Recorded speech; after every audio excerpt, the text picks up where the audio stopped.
Namaste, myself Dr. Shekhar, Member Secretary to Kerala State Disaster Management Authority. It's a pleasure to be invited to this global thought process on recovery with dignity. It is obviously a matter of concern when disasters strike that whether everybody is treated in the same manner as in the spirit of the law, the Disaster Management Act of 2005 of India. In Kerala, 2018, we witnessed one of the most catastrophic disasters that the state ever witnessed in its last 100 years. Maybe tsunami is something that was comparable in terms of its damage and loss of life. And even tsunami was not that damaging in terms of loss of life. Nevertheless, it has made it very apparent to the policymakers and the public actors that the fundamental factor which determines disaster magnitude in Kerala is the land use. The way that we have decided to live on the river plains, in the hilly tracts where landslides are imminent, where floods are imminent, where strong winds can cause damages. By far, our spread of settlements basically determined the magnitude of the disaster. Of course, there were other concerns. Recent findings published in international peer-reviewed journals have shown that the events which led to the historic rainfall of 2018 were unique in terms of its climatological factors. So definitely, while the climatology was there, and that being humans, we can't change the climate, we can definitely adjust and adapt to the conditions that the present threat of climate change poses to the state. And that is where much of our damages were around places where housing, the siting of housing, the siting of settlements are not appropriate or conducive to the natural course of the water flow, of the streams, of the rivers. Of course, being Kerala and being a state which is by and large the most inclusive, we have tried to address the needs of people from all walks of life as a post-disaster recovery factor. We have looked at persons with disabilities. We conducted a special financial drive called Pratyuthanam, where we provided additional rupees 25,000 per household where persons with disabilities were living. It was co-funded by UNDP through the SURF funding. We have looked at how households were affected. I'm not talking about the structure of the house in itself, but as a household, how the functioning of a house was affected. And we provided a Resurgent Kerala loan to our women's self-help groups, through which it reached the houses which were affected by floods as very soft loan, wherein the interest was taken care by the government, and the individuals, the families which availed these loans could repay the loan over a longer period of time. So there was a softness in the provisioning of this assistance. And that was called the Resurgent Kerala loan. It was implemented through Kudumbashree.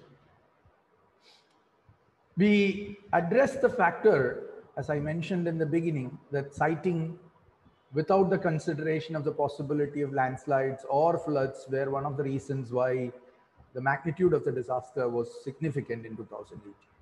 So we developed a program which was called the Vulnerability Linked Relocation Program, wherein individuals living in a vulnerable site, a disaster vulnerable site as identified by technically competent authorities were offered rupees 10 lakhs.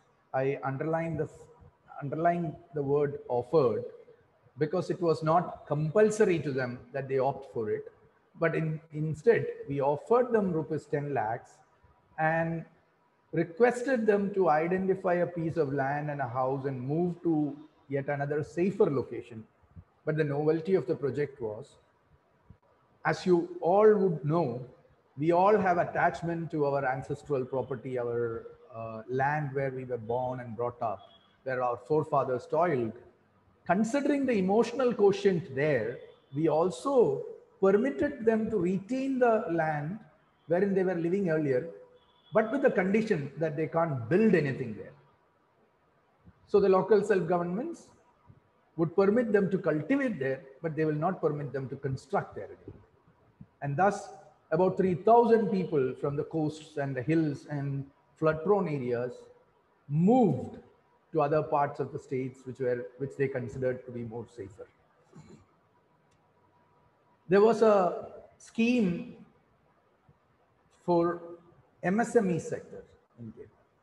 As you know, the National Disaster Response Fund do not offer any assistance to the MSME sector, the micro, small and medium enterprise sector.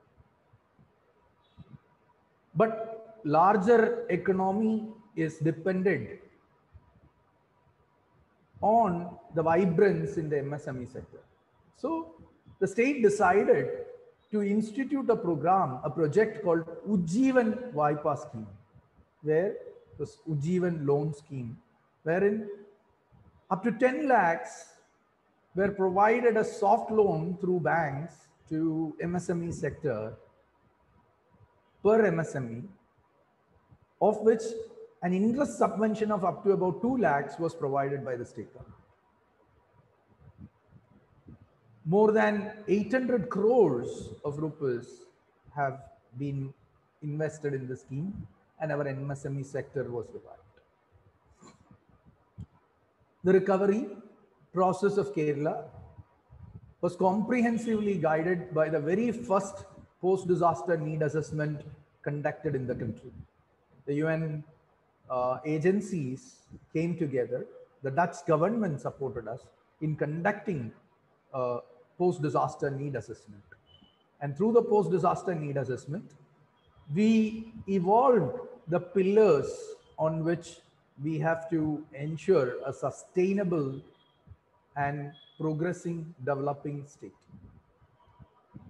With the PDNA in the backdrop, the state developed the Rebuild Kerala Development Program, which is paving the way towards a renewed Kerala, a Nava Kerala, where the state is looking forward to be more disaster resilient. And there are 3 pillars primarily on which we think that whatever resilience the state has exhibited in 2018 and in 2019 floods, and if it is going to have to achieve more and more resilience to disasters and climate change, the negative implications of climate change, there are 3 pillars that we think we should be anchoring our efforts on, investing our efforts on, and they are the involvement of local self-governments, for which Kerala is already very famous. We have to strengthen the involvement of local self-governments in disaster response, in disaster mitigation, in disaster planning, in disaster recovery, thereby strengthen their core capacity and ensure that the last mile is thoroughly concerned of these aspects of living in this earth. So continue to strengthen local self-government. Continue to invest in our education system, public, free and fair education system. Continue to invest in our healthcare system, our free and fair healthcare system. These are the 3 pillars where continued efforts have to be sustained, infinitely, such that the state will continue to progress. And progress is not measured in terms of infrastructure. Progress is measured in terms of the social living conditions. And that we are proud that nationally we rank the first in SDG achievements. We would continue to take efforts to improve the score, and more than score, we will continue to improve upon the social living conditions in the state. And that is the effort which the present government has honestly tried to do. Present government is continuing to do. And through the Rebuild Kerala initiative, which is still live and continuing, we hope that the state will be more resilient in the days to come. So that is the effort that we are trying to invest.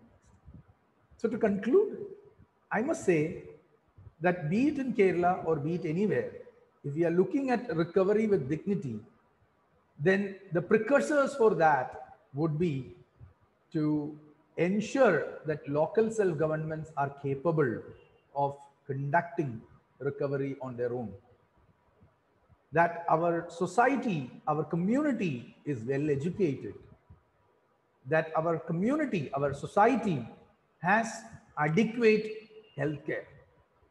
So these are the three sectors that would ensure dignity, be it when it is considering recovery from disasters, or even in normal times where the livelihood, the lifestyle, the living conditions of the society are in the light of public. So I think these three factors are where Kerala continues to invest in, and these are probably more generic for elsewhere in the country, in the world.